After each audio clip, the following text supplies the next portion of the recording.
ಚೇತನ್ ಅನ್ನೋರು ಮೆಸೇಜ್ ಮಾಡಿದ್ರು, ಅಣ್ಣ ನಮ್ಮ ಊರಿ ಬಗ್ಗೆ ಸಾಂಗ್ ಮಾಡಿ ಅಂತ. ಬ್ರದರ್, ನಿಮಗಾಗಿ ಹೋರಿ ಹಬ್ಬದ ಅಭಿಮಾನಿಗಳಿಗೋಸ್ಕರ ಫಾಲೋ ಮಾಡಿ, ಲೈಕ್ ಮಾಡಿ, ಯೂಟ್ಯೂಬ್ ಅಕೌಂಟ್ನ ಸಬ್ಸ್ಕ್ರೈಬ್ ಮಾಡ್ರಪ್ಪ.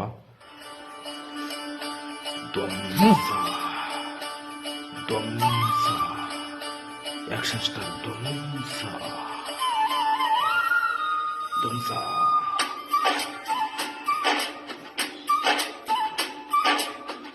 ಊರಾಗ ಅಭಿಮಾನಿ ಬಳಗ, ಹಬ್ಬ ಅಂದ್ ಪಂಚ ಪ್ರಾಣ, ಹಬ್ಬೆಲ್ಲಿದ್ರು ಬಿಡಲ್ಲ,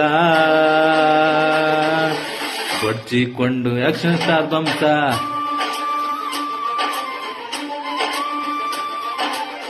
ಸ್ನೇಹಿತ ಸಾಮ್ರಾಜ್ಯದ ಒಡೆಯ, ಊರಿಗೆ ದೊಡ್ಡ ಕಳಸ, ಹಬ್ಬ ಮಾಡುತ್ತಾ ಆಕ್ಷನ್ ಸ್ಟಾರ್ ಧ್ವಂಸ ಹೋರಿ. ಹೇಗಿದೆ ಅಂತ ಕಮೆಂಟ್ ಮಾಡಿ, ಲೈಕ್ ಮಾಡಿ, ಫಾಲೋ ಮಾಡಿ, ಯೂಟ್ಯೂಬ್ ಅಕೌಂಟ್ ಸಬ್ಸ್ಕ್ರೈಬ್ ಮಾಡಿ.